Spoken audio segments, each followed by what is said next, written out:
अस्सलाम वालेकुम class, Hina हालिदिस hair. आज के वीडियो लेक्चर में जिस टॉपिक को हमने देखना है वो है लोकल वेरिएबल।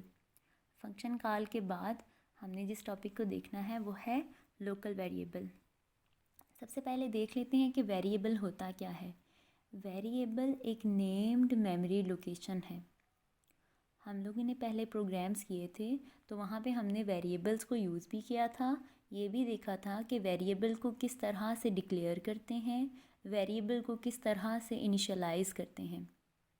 वेरिएबल को हम किस तरह से डिक्लेयर करते थे, वेरिएबल की डाटा टाइप लिख के और वेरिएबल का नेम लिख के। जो वेरिएबल की डाटा टाइप होती थी वो क्या इंडिकेट करती थी कि जो वेरिएबल हमने यूज़ करना है उसकी टाइप क्या होगी। वो कैरेक्टर होगा, वो इंटीजर होगा, फ्लोट होगा, ठीक है। ये उसकी टाइप्स होती थी।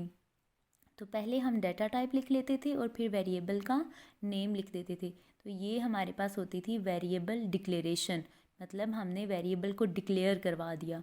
मेमोरी में उसके लिए स्पेस रिज़र्व करवा ली, मेमोरी में उसके लिए स्पेस रिज़र्व करवा ली, एलोकेट करवा ली, ठीक है। इसको हम कहते थे कि हमने वेरिएबल को डिक्लेयर करवा दिया। तो वो एरिया जहाँ पे वेरिएबल एक्सेसिबल हो, वो वाला रीजन जहाँ पे वेरिएबल हमारे लिए एक्सेसिबल हो, जहाँ पे हम वेरिएबल को यूज़ कर सकते हों, वो एरिया, वो रीजन क्या कहलाता है? उस वेरिएबल का स्कोप कहलाता है, ठीक है। स्कोप का मतलब होता है बाउंड्री, लिमिटेशंस, ठीक है। तो वो वाला रीजन जहाँ पे हम उस वेरिएबल को यूज़ कर सकते हों, उस एरिया को उस वेरिएबल का स्कोप कहते हैं। और अगर हम उसके स्कोप से बाहर उस वेरिएबल को यूज़ करना चाहें तो हमारे लिए वो वेरिएबल एक्सेसिबल नहीं होगा, अनअवेलेबल हो जाएगा। तो वेरिएबल सिर्फ उसी रीजन में एक्सेसिबल होगा, उसी रीजन में एक्सेसिबल होगा, उसी एरिया में एक्सेसिबल होगा जो इसका स्कोप होगा, ठीक है। अपने स्कोप से बाहर वो वेरिएबल नहीं एक्सेस हो सकेगा। तो देख लेते हैं लोकल वेरिएबल को। A variable declared inside a function is known as local variable. क्या होता है लोकल वेरिएबल? ऐसा वेरिएबल जिसको कहाँ पे डिक्लेयर करवाया गया हो? फंक्शन बॉडी के अंदर, फंक्शन के इनसाइड। लोकल वेरिएबल एक ऐसा वेरिएबल होता है जिसको हमने फंक्शन बॉडी के अंदर क्या किया होता है? डिक्लेयर किया होता है, ठीक है। Local variables are also called automatic variables. Local variable का दूसरा नाम क्या है? Automatic variables. The syntax of declaring a local variable is as follows. देख लेते हैं लोकल वेरिएबल का सिंटैक्स क्या है। सबसे पहले एक कीवर्ड लिखा हुआ है ऑटो, उसके बाद डेटा टाइप और उसके बाद आइडेंटिफायर। इसका मतलब तीन चीज़ें हो गई लोकल वेरिएबल के सिंटैक्स में। पहली चीज़ क्या है? एक हमारे पास कीवर्ड है ऑटो, उसके बाद है डाटा टाइप और उसके बाद आइडेंटिफायर। ये जो टर्म है ना कीवर्ड ऑटो, ये हमारे पास ऑप्शनल होता है। मतलब कि अगर आप ऑटो लिख लो तब भी ठीक है, अगर आप ऑटो का कीवर्ड यूज़ नहीं करते तब भी कंपाइलर कोई एरर जनरेट नहीं करेगा। लेकिन डाटा टाइप और आइडेंटिफायर को लिखना मस्ट है, ठीक है। देख लेते हैं ऑटो को। Auto, it is a keyword that indicates that a variable is automatic. ये कीवर्ड क्यों हम यूज़ करते हैं? ताकि पता लग जाए कि जो वेरिएबल हम डिक्लेयर करवा रहे हैं वो ऑटोमेटिक है, वो लोकल है। The use of auto is optional, ठीक है, कि अगर आप ऑटो लिख लें तब भी ठीक है, अगर नहीं लिखते तब भी ठीक है। पता तो लग ही जाएगा कि ये लोकल वेरिएबल है। किस तरह से पता लगेगा? क्योंकि फंक्शन बॉडी में हमने इसको डिक्लेयर किया होगा, फंक्शन बॉडी के बाहर डिक्लेरेशन इसकी नहीं होगी, ठीक है। ऐसा कोई भी वेरिएबल जो फंक्शन बॉडी के अंदर हम डिक्लेयर करवा दें उसको हम लोकल वेरिएबल ही कहते हैं। उसके बाद है data type, it indicates the type of variable, ठीक है। अच्छा, डाटा टाइप क्या होती है? कोई भी जैसे इंटीजर, कैरेक्टर वगैरह, ठीक है, ये सारी क्या होती हैं? डाटा टाइप्स होती हैं वेरिएबल की। ये इंडिकेट करवाती हैं कि जो वेरिएबल आप डिक्लेयर करवा रहे हैं इसकी टाइप क्या है, ये कौन सा वेरिएबल है, ये किस तरह का वेरिएबल है, ये कैरेक्टर है, ये इंटीजर है, ये फ्लोटिंग पॉइंट है, कौन सा वेरिएबल है, ठीक है। उसके बाद है identifier. It indicates the name of variable. Identifier किस लिए हम लिखते हैं?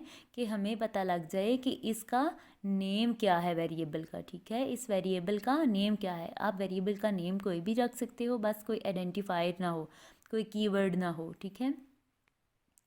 उसके बाद है scope of local variable. The area where a variable can be accessed is known as scope of variable.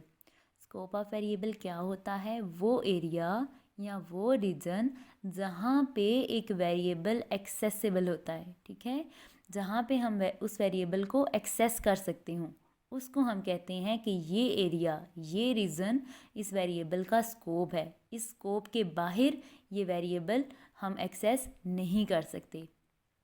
Local variable can be used only in the function in which it is declared. कि जो local variable होते हैं ये सिर्फ उसी function body में access हो सकते हैं कि जिसमें इनको डिक्लेयर करवाया गया हो। लोकल वेरिएबल्स जो होते हैं इनको हम कहाँ पे एक्सेस कर सकते हैं? सिर्फ उसी फंक्शन में। हमने कहा ना कि हम लोकल वेरिएबल को फंक्शन के इनसाइड डिक्लेयर करवाते हैं, फंक्शन बॉडी के अंदर डिक्लेयर करवाते हैं, तो ये इनकी एक्सेस सिर्फ वही होती है, इनका स्कोप सिर्फ वही फंक्शन होगा, कोई और फंक्शन। क्योंकि हमने बात की थी जब फंक्शंस की, तो हमने बोला था कि हम एक ही प्रोग्राम में बहुत ज़्यादा भी फंक्शंस बना सकते हैं, बहुत ज़्यादा भी यूज़र डिफाइंड फंक्शंस बना सकते हैं। तो जो फंक्शन के अंदर वेरिएबल डिक्लेयर होता है ना, वो कोई और फंक्शन उसको यूज़ नहीं कर सकता, किसी और फंक्शन में हम उसको कॉल नहीं कर सकते। वो सिर्फ उसी फंक्शन में कॉल हो सकता है या उसी फंक्शन में एक्सेस हो सकता है जिस फंक्शन में उसको डिक्लेयर करवाया गया होगा।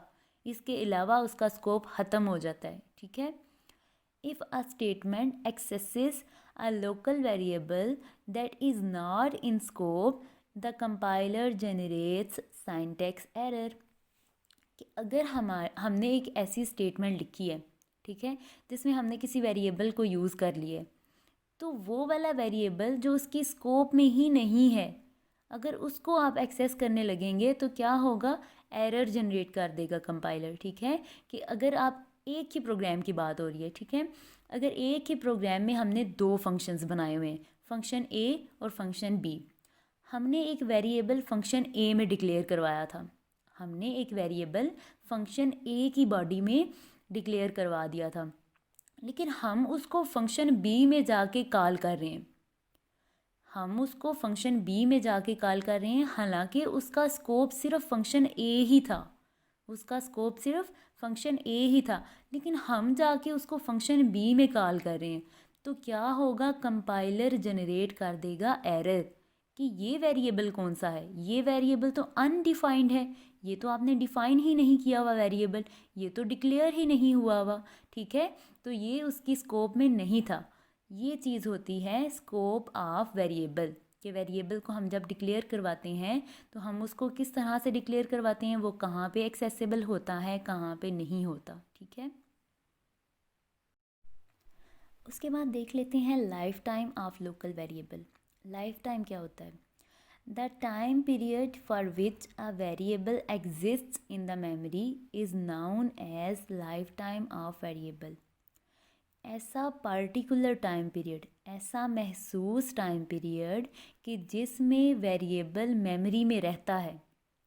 अच्छा, जब हम लोग वेरिएबल को डिक्लेयर करवाते थे तो वो क्या, कहाँ पे डिक्लेयर हो रहा होता था, क्या उसका, उसके बैकएंड पे क्या चीज़ हो जाती थी जब डिक्लेयर हम करवाते हैं?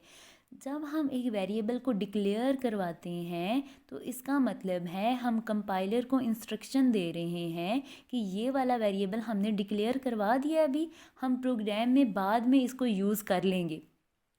तो क्या करता है हमारा ऑपरेटिंग सिस्टम कि उस वेरिएबल के लिए मेमोरी में स्पेस एलोकेट करवा देता है।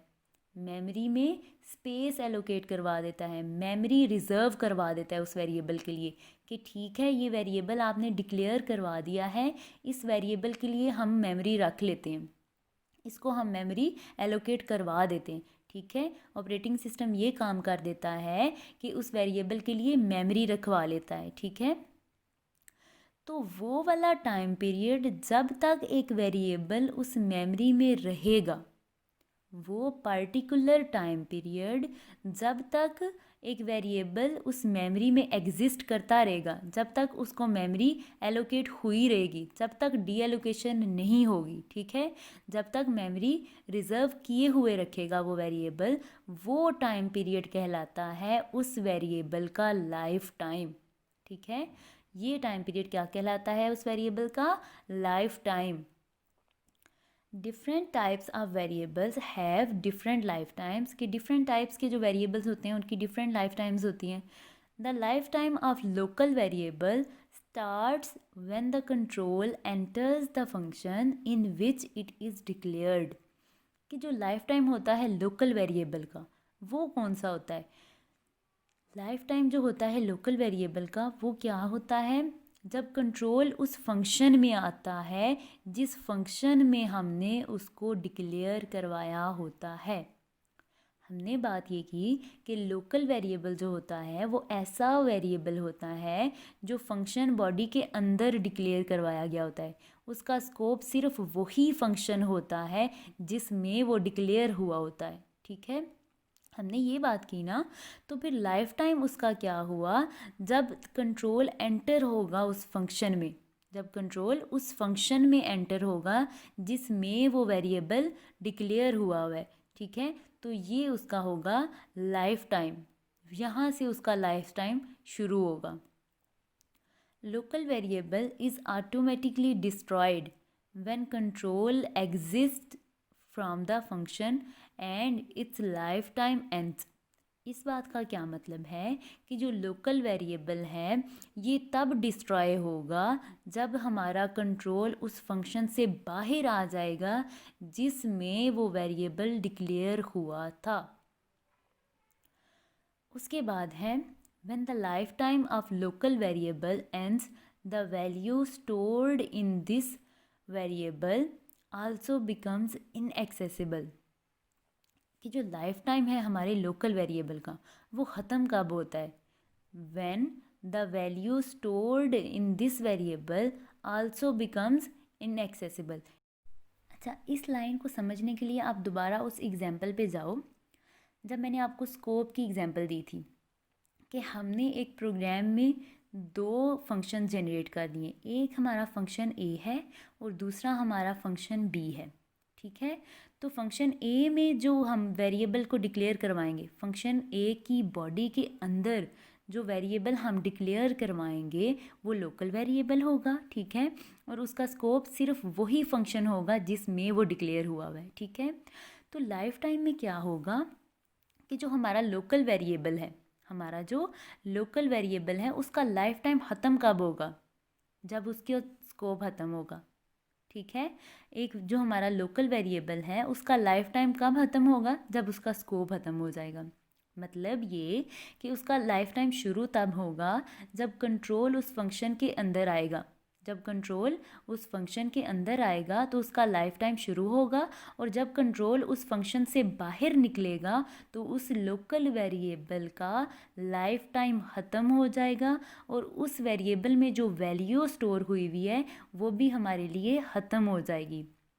यही वजह होती है कि जब उसका लाइफ टाइम ही ख़त्म हो गया तो दोबारा हम उसको किसी और फंक्शन में अगर हम उसको कॉल करने लगते हैं तो पता ही नहीं लगता प्रोग्राम को कि ये कौन से वेरिएबल की बात हो रही है, क्योंकि जिस वेरिएबल को हम कॉल करने लगते हैं उसका तो स्कोप भी ख़त्म हो गया, उसका लाइफ टाइम भी ख़त्म हो गया। तो फिर इसलिए कंपाइलर एरर जनरेट करने लग जाएगा, उसको समझ ही नहीं आएगी कि ये किस वेरिएबल की बात हो रही है।